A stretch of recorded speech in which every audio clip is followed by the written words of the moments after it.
My most adventurous scout would be, it was for a project where they were looking for a beach. And believe it or not, a beach is a beach. Our beaches look the same, right? Yeah. But they wanted a specific type of a beach. So And your agencies, you should not have to pay to be on their books. onto their database. You don't pay to be onto their database.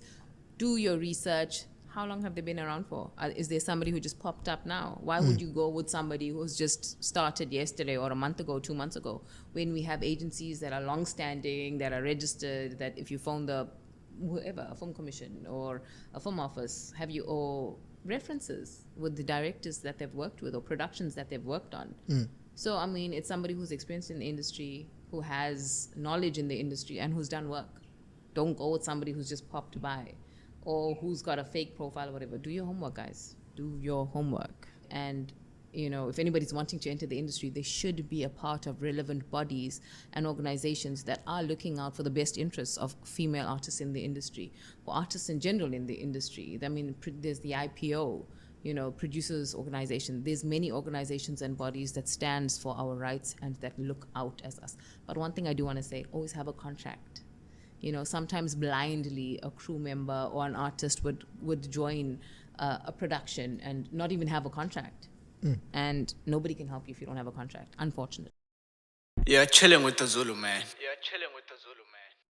Igama ukhohlwa mfazi uzoyidelela indoda umathi ubayishiye mkhonto kwazamazulu, and this as Chilling with the Zulu Man. Today we're speaking everything film industry. If you're in Durban or across South Africa as a whole, or wherever you are at this point, you want to know how to get into the film industry, this is the right episode for you. I'm chilling with Nerusha today, whom we know mostly of us from the 48-hour film project. Nerusha, welcome to Chilling with the Zulu Man. Thank you so much. Let's start with who's Nerusha and a short background about you. So Nerusha is born and bred in Durban, South Africa. She's a wife, she's a mom, and I studied law. And did I do anything with law? Did I pursue law? Of course not. I found something that excites me more.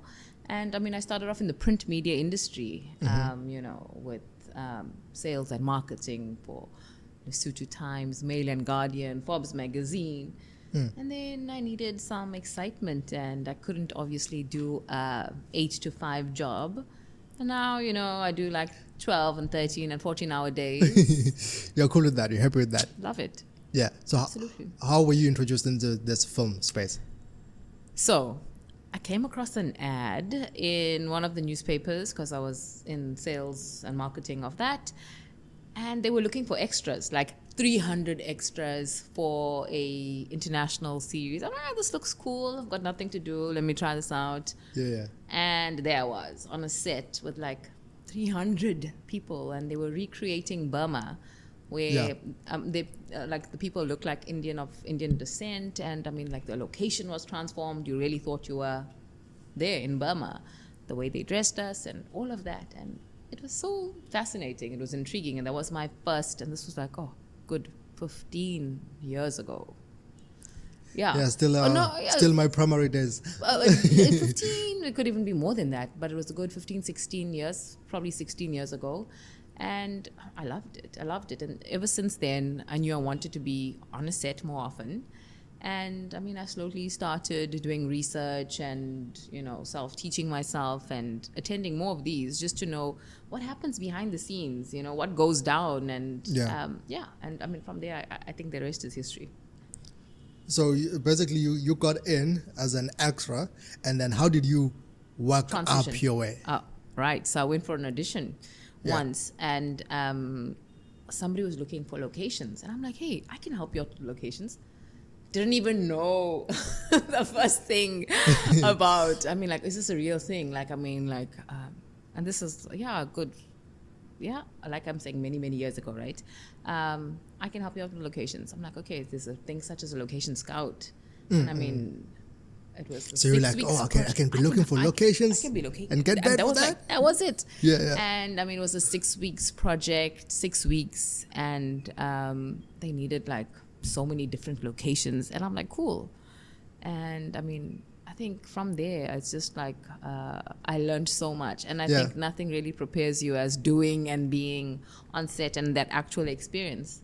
And I mean, that's how I started off in the industry as a location scout. And here I am all these years later Yeah. as a location scout, but as a film fixer. And obviously I evolved from just scouting. I obviously saw a need in the industry for other services. Hey, my caterer let me down today. Do you know a makeup artist? A boom swinger? I need equipment, or I'm needing accommodation, I'm needing transport. And I mean, that's basically how the company was formed. So I mean, I do run a one-stop production store in KZN, assisting movie productions with locations, accommodation, catering, crew, transport, and everything that a production needs. So basically, I saw a gap in the market. Yeah. Just to tap into you personally, you seem introverted, and all this work you're describing, in my view, need like extroverted people. How was that when you first started it? I think we all have a tap of introvertedness to us, and when you have to be an extrovert, you have to, right? I mean, in order to get a job done. And also, I think if you love what you do, you just go and do it. So I mean, as much as my personality may come across as me being, I'm not introverted. I'm not. I mean, I think, I'm not introverted, but I'm not an extrovert, right? Yeah. But I mean, when you have to go out there and do what you have to do because it's your job and it's what you love to do. I love meeting people. Sure. I love meeting people. I love seeing new places, whether it's a rundown or burnt down factory, to a rural village or setting, to mansions, to a hospital, to finding corridors. I mean, sometimes there's a client, I'm looking for a specific corridor. I receive a brief. And then you'd like, okay, but you'd think a corridor is a corridor. No, it's not. Is it like a passage? Yeah, I mean, it is a passage, but I mean, like, with the way there's different windows or where they are and the textures of the wall and stuff like that. Literally, you'd be scouting just for something like that. So it's fun and it's interesting. And I mean, I get to meet such amazing people and see the most beautiful places. What would you say is your best, or was your most adventurous scout so far? My most adventurous scout would be, it was for a project where they were looking for a beach. And believe it or not, I mean, a beach is a beach. Our beaches look the same, right? Yeah. But I mean, they wanted a specific type of a beach. So it was right from, I think it was from past Umdloti, right down to South Coast, Trafalgar, and all of those places down South Coast. I visited every single beach. I mean, just from North Beach to South Beach, we have, I think it's like 15 different names of beaches, just by the way. Battery Beach, Bay of Plenty, this and that. And I mean, that was just fun. It was interesting. So we take like you 16 years back to this day today, and all the work that you have done. Do you think the South African film industry is moving towards the right direction? The South African industry is moving in the right direction, but I think we have a lot to learn from Cape Town. And the way they have implemented stuff there and the way things are run there. So we can attract those large international productions. But it also has a lot to do with sitting, it's procedures and policies. And also, like in Durban, the film industry is fairly new, unlike in Johannesburg or in Cape Town. So like, I mean, sometimes I'd go to a location and I'd be shut down because they think you're a scam, or they think you want to rob them, or they think like something. Yeah. So it's like, I promise you I'm legit. Check my socials, phone the KZN, Film Commission or the Durban Film Office or whatever, find out who I am, because I am a location scout. I'm on their database and, I'm legit. You're chilling with the Zulu man. And your agencies, you should not have to pay to be on their box. Onto their database. You don't pay to be onto their database. Do your research. How long have they been around for? Is there somebody who just popped up now? Why would you go with somebody who's just started yesterday or a month ago, 2 months ago, when we have agencies that are long-standing, that are registered, that if you phone whoever, a film commission or a film office, or references with the directors that they've worked with or productions that they've worked on. So, I mean, it's somebody who's experienced in the industry, who has knowledge in the industry and who's done work. Don't go with somebody who's just popped by, or who's got a fake profile or whatever. Do your homework, guys. Do your homework. I think that comes with lack of knowledge to us as people, or as society at large. What other things, what other knowledge do you think people lack and often get them into trouble? Okay, so I mean, firstly, if you too trusting or you want to pay, you want to fall for this, check out their socials. Don't be afraid to call up. I mean, the Durban Film Office is amazing. We have now it's the KZN Film and Tourism Body, reaching out to directors in the industry. And but I mean, the main thing is that if somebody just started, I'm not sure why you would just hop on to them or pay somebody to be representing you. You know. Still on agencies and stuff like that. How often do you guys find cases of mistreatment in within agencies? Okay, so I am a board member of SWIFT. SWIFT is a non-profit organization, sisters working in film and television, and we represent females in the industry and guide, and there's principles along the way. But I mean, there's also Saga. Saga is yes. So that's another way of how those wanting to get in should be a part of Saga. Most of their stuff is even on socials. Their workshops, and they do a lot of lives, a lot of training and just sharing of information. And reach out to them if you want to join an agency if you're not sure about. I mean, they are the body that's representing artists in the industry and fighting for artists' rights. So I mean, that is knowledge, and it should be out there. And if anybody's wanting to enter the industry, they should be a part of relevant bodies and organizations that are looking out for the best interests of female artists in the industry, or artists in general in the industry. I mean, there's the IPO, producers organization. There's many organizations and bodies that stands for our rights and that look out as us. But one thing I do want to say, always have a contract. Sometimes blindly a crew member or an artist would join a production and not even have a contract.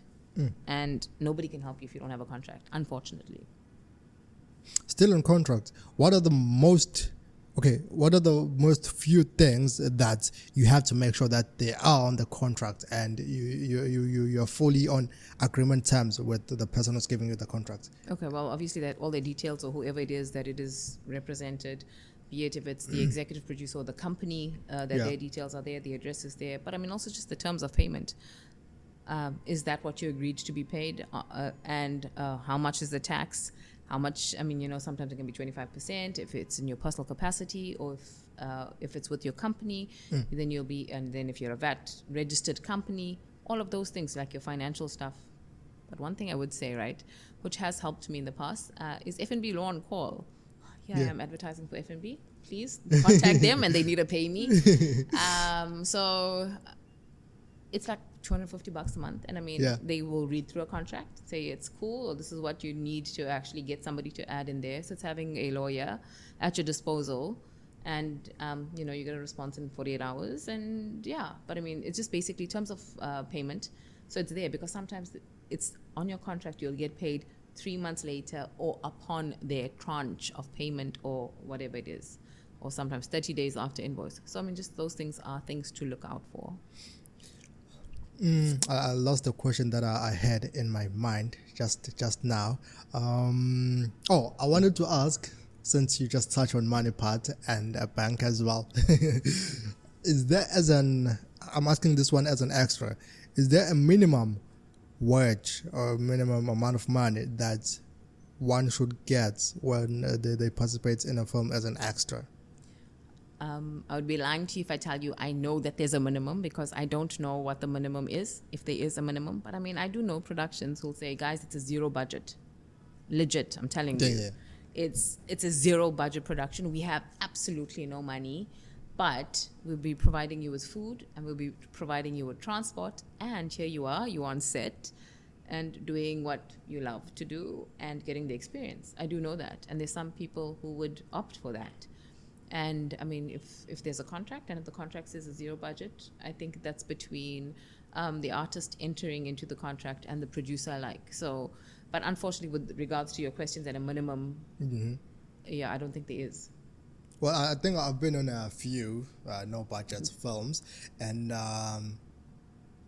yeah, you apply for funding sometimes.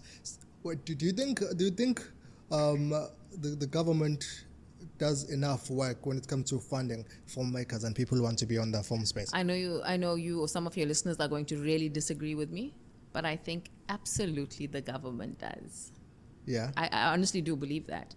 And remember, I'm in the industry for so long, and it's not like where every single time, or if I apply for funding, I'm going to get funding. People think, oh, Yeah. I've applied 10 or 5 times or 3 times. Or they'll apply once and they haven't got it. They get rejected once. But they wouldn't be putting in the work to apply for funding. There's so many fundings. There's so many different options out there. There's the Durban Film Office who gives small grants. Then we used to have the KZN Film Commission, but now it's the Film and Tourism Body. Then there's the national, the NFVF. You've got DTI. There's so many different government bodies out there who provide funding. But I mean, like, also then I think we are spoiled and spoon-fed as South Africans. Go to Nigeria, where they flipping and turning movies like fun and making money off it. And With very loud noises. Hey. No offense. Hey. No offense. Hey. But I mean, it's all self-funded. Yeah. It's all self-funded. It's getting distributed and it's making money. But I mean, they're relying on themselves. Yeah. You know, I mean, if you don't learn, but that's why I love the 48, right? Sure. Because it teaches you how to hustle or to not rely on government or try to go out there, get a brand, get a sponsor, put everything together. Like, you know, if you want to start in the industry, how do you start? You know, start with a project, a short film, getting into the industry. I mean, like last year for 48, we had support from the NAVF. And that is how, I managed to have such a huge festival. 161 short films made in a weekend. Most of them, the registration fee was sponsored, thanks to the NFVF. How long did it take you guys to go all 161? A long time. Thank God there were short films. But I mean, remember, we have to go through each one of them. And but we have a team. So like we'll do them in batches. So each person will go through like maybe 30, shorts and make sure that it meets all the required elements such as the time, your character, your line of dialogue, your prop, and then whatever. And so it goes through your whole evaluation and making sure that it's fit enough to go to the judges, and then it goes to the judges. And also that's why this year generally 48 happens like your screenings happen a week or 2 weeks after the actual weekend of 48. Yeah. But this, because we had 161 films, it had to be a month later.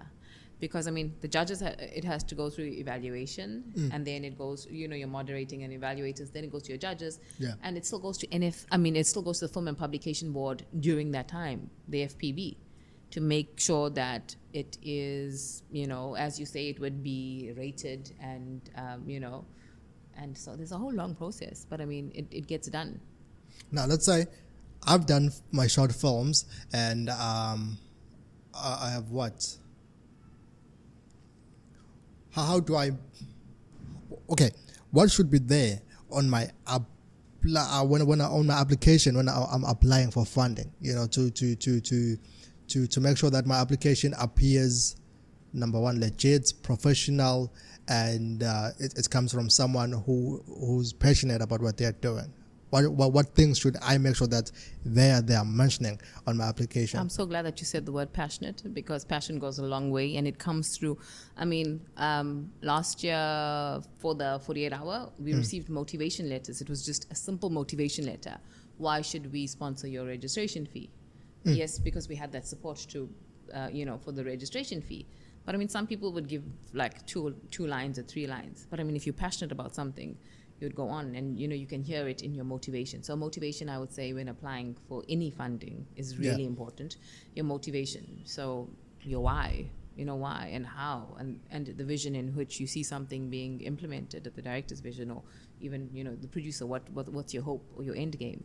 And then obviously your plans. I mean, if it's a short film, what do you want to do with it thereafter? But I mean, if it's a feature, etc. So like in terms of marketing, or where do you see it going? Who do you want to pitch it to? How? So it's just those things. And how do I sell it to big, I want to say production companies? Like, how do I sell it to like Showmax, Netflix? How do I do that? So, Netflix is a sales agent, or you get a sales agent, or you get aggregators who are in the industry who would represent artists, productions out there up until you're big enough. So they know you, they know your production company and what it is that you're bringing to the table. But I mean, there's sales agents out there who represent, but I mean, also then there's cinema distribution as well, but cinema is also dying. But I mean, it's something that is an option for distribution as well. But I mean, generally on, I'm just saying, even on things on Showmax, but I mean on E-Media, if you go there, if you want to submit on SABC, it's done online, on their portal. It's so simple. So you register, you put in all the information of your film, etc., and boom. But I mean, that's just one portal. But whereas if you have a sales agent, they would be representing you to multiple different, and obviously they take a commission bit because they're doing work. Sure. Now, since you are in specifically the 48 hour, and what are some things that you guys are judging when you're watching all these films that people submit? What are the specific things that it's okay in our criteria? This is what we're looking for. Okay, I would always say that story. Yeah. For me, it's honestly about story. Yes, I mean, obviously, what I found, it's not fascinating. What I found that is relevant, right? We'd have, last year we had 9 different screenings for 48 hour because it was 160, like it was close to 100 films. So we had like 15 or whatever it was, films per screening slot. Even though some of the films were cinematically the most beautiful film, we have an audience choice award. So everybody who attends that screening would vote. You know, you remember you get a ballot form and you'd vote. And the audience favorite would always be something that you wouldn't really, it's about the story. It's not about the cinematics or the, stuff like that. Yes, obviously that adds. But I'm just saying story is king. I believe for me, story is king. But I mean, that's just one of the things we do look out for. I'm not part of the judging panel, so I can't exactly tell you, oh, okay, cool. Because I mean, yeah. But I mean, we have esteemed judges that are part of the panel and they would go through. But I mean, for me personally, I would say story. Yeah. So going around, speaking to and meeting different filmmakers, young, old, what are some things that what is the most question that you get asked, and what are some things that you wish they could learn that you learned later, or you wish you should have known earlier in the career? I wish I also knew earlier the importance of contracts. Because I mean, yes, you enter into production, and afterwards, if the production is gone, hey, you have a contract, but only you signed the contract. The production company or the producer hasn't signed it. So basically, you have a contract that's null and void. So how many people should sign the contract exactly? So I mean, if a production sends you a contract, right? Yeah. And they'll send everybody a template, and you sign it, but it's not signed by them. So meaning it's only your signature. Oh. Something to be aware of. Oh, okay. Yeah. I just remember that I once signed and it was only my signature when I was like... Yeah. So, I mean, they should be signing it first, sending it to you or whatever. They should be witnesses. But, I mean, that's just one of the things. Another thing is just that, I mean, like, just do your due diligence when dealing with a production company, when dealing with an agency, when dealing with anybody in general. I mean, we're living in such a beautiful age of the digital era. Everything is on socials, and do your homework, do your due diligence. I would say definitely do that. And I always get asked, I want to be an actress, I want to enter the industry. How do I always get that? If you want to be an actress, yes, obviously get an agent, get a good agent, make sure that they're legit. But I mean, also as a director, as a producer, start off with short films. That's the way into the industry, is a short film.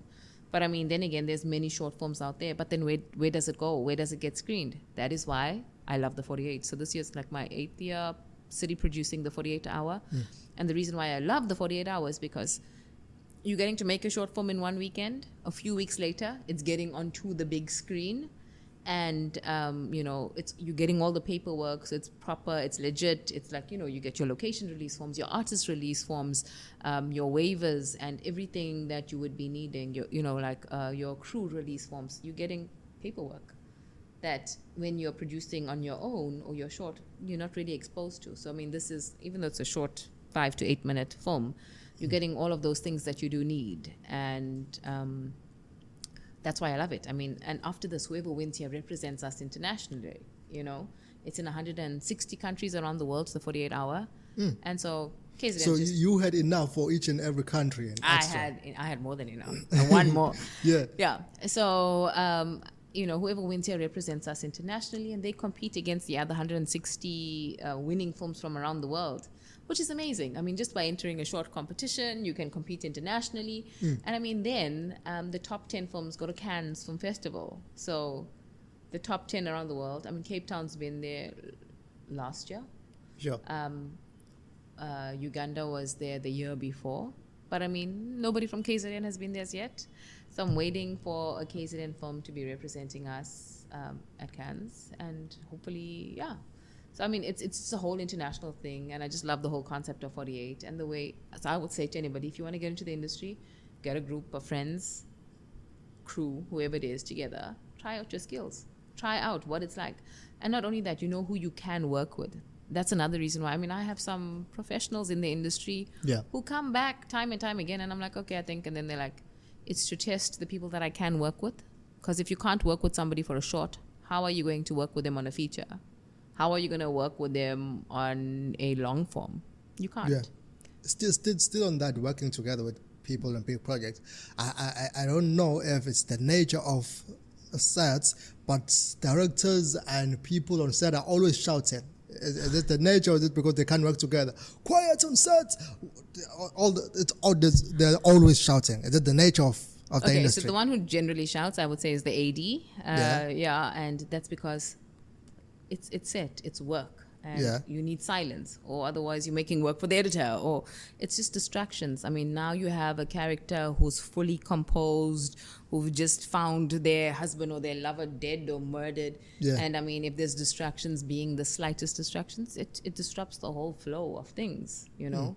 So I mean, it's not always about shouting, but also remember, production takes time. Time is money. The more delays you have, it's money. It's costing money. Time is money. Time is money. Time is money. So that's why people shout. Yeah, you said something about 5 minutes in a short film. What is the ideal time maybe for a short film? So on average, or I'll say the rule of thumb is a page a day, to shoot a page a day. So that's basically what it is in the world of feature or whatever. A page a day? No, wait. You're chilling with the Zulu man. Let's just say, what is the minimum and the max? Maybe 5 minutes minimum, For 30 what? minutes for a short film. For a short film? For shooting? Yeah. In order to shoot it? No, in order to like the final product. Final product. They can be is that your question? Yeah, that is my question. It can be, there's short films that are anything from a minute long. There's a minute long short film competition currently. Like a 1 minute film competition. Yeah. Yeah. Is that what you're asking? How long is a short film or considered a short film? Yeah. All right. And but for the specific one, it's anything from 5 to 7 minutes for the 48 hour. all right. We have the information, guys. And nobody from KZN has been to Cape Town as yet. Cannes Film Festival. Cannes. Big Cannes Film Festival. Okay, chilling with the Zulu man. When you go there, take us. We made you. We gave you the motivation to go there. So, what would you say are the strategies that has contributed to your success in the film industry? Pushing, knocking on doors, asking. Never feel afraid to ask. What's the worst somebody can say? No. Hard work. Some are rude. Some are rude. Yeah. Some are rude, that's fine. But I mean, also I think learning how to communicate with people in the way in which they want to be communicated with. So I mean, just basically sussing out somebody and just being polite about it. If somebody says no, they say no. So it's Be cool about it. Yeah, that's fine. Move on to the next one. Just keep on knocking on those doors. Your time will come. There's enough work, I say. There is work. And just never give up. Keep on pushing. And now I know that we're going to speak about this project. We're going to speak about 48-hour film. We're going to speak about that project. And someone is going to wonder, would say, how does one stay updated? How does one get to know about this? How does one keep up to date with what is going on in the film industry, especially in KZN and South Africa as a whole? KZN, I'd say follow Visual Network SA, Nirusha Maharaj Sadapal on socials. But the Durban Film Office, Film Office always posts on whatever's happening in KZN, the KZN Film and Tourism Body, the NFVF, the National Film and Video Foundation, absolutely. But other than that, I would say just also follow productions, producers, directors, shows that you want to work with. Sure. Any projects that we must look forward to this year? I'm just in post-production of a reality that I've been working on. Really exciting, thrilling reality. Why didn't you mention the international thingy? 90 Day Fiancé? Yeah. Oh. Because I'm a content producer, I'm a film fixer, and a film fixer, part of my job of film fixing is to do everything, like I said, the locations, accommodation, the catering, the transport, the crew, getting together the crew. So all the local crew I put together for the international 90 Day Fiancé. It sounds like you do all the cool stuff, like all the things you're mentioning, like, that's cool. I get all of that, and then you just don't get the producer credit. So that's what a film fixer does. So they fix everything, or they do stuff that the producer's supposed to do. But I mean, if a producer's not in the area that you are shooting in, such as if it's an international production coming to South Africa, or Durban, or wherever it is, you'd hire a film fixer to sort you out with whatever it is that you're needing. So you've been all around Africa? No, I've been all around South Africa, shooting, assisting, but I've shot in Zanzibar, the honeymoon. Yeah, chilling with the Zulu man. And then also I was content producing on the Mommy's Club that's currently on Showmax. I'm not sure if there's a season 2 or what's happening with that. Yeah. But I mean, there's the thing is that in the industry, you never really know when your next job or your next project is. Yeah. It's the reality of situation. And so I mean, obviously we got the 48 coming up. That goes without saying. Yeah. I've got the reality, and I've got 2 shorts. That's coming up. But I mean, I also do a lot of work for agencies that shoot like commercials, and so that also keeps me busy. Oh, I like that. I want to see myself on some magazine one day, chilling with the Zulu man. But then, why is it that South African films, short stories, always revolve around love and crime, etc.? It's always like almost the same topics, you see. Okay. Why is that? So, I can't really comment. Okay, the love part, actually love sells, eh? Love sells. Crime, I don't think it really sells, but I think the crime is thrilling. It is part of our nature in who we are. But I mean, specifically with regards to, I'm just saying, short films and 48, over the years, and this is what I keep on telling, and I think filmmakers are starting to see that the brutalness is not needed. I mean, like, and then it's harder. I mean, sometimes we'd be turned down by the Film and Publication Board, or like it makes things hard. It makes things to sell when it's so explicit in terms of the ratings, I think that's writing, or that's maybe what they think that the audience are looking for. But I mean, love sells, comedy sells. It's obviously what audience wants, or what channel thinks that the audience want. So it sells. Love sells. I think love selling creates a lot of problems for us young guys in the dating world, because they produce love in this La La Land stories we see on TV, and then our ladies come and expect TV in our reality, and it's just I don't want to say it destroys us, but it just gives us some hard time, very, very hard time. Can you please tell the ladies that everything they see on TV is mostly scripted, especially on soapies? It only happens in TV. On TV. Yeah, what happens on TV stays on TV, guys. Not like expecting flowers every day right now. Now, if you're not doing this, oh man, it just got exhausting sometimes. Any last message before I let you go?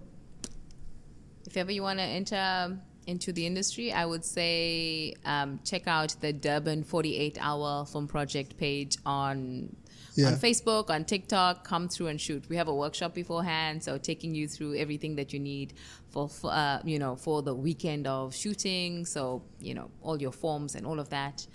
We have directors as part of the workshop, and the following weekend you actually get to shoot, and following a few weeks thereafter, it gets to be on big screen. So looking forward to hearing from you guys, and thanks to the Zulu Man. It's been amazing chilling with you. Thank you very much. Igama ukhohlwa mfazi wayitelela Dumatuba Shem konto kwazamazulu, and this is Chilling with the Zulu Man. Yeah, chilling with the Zulu, man.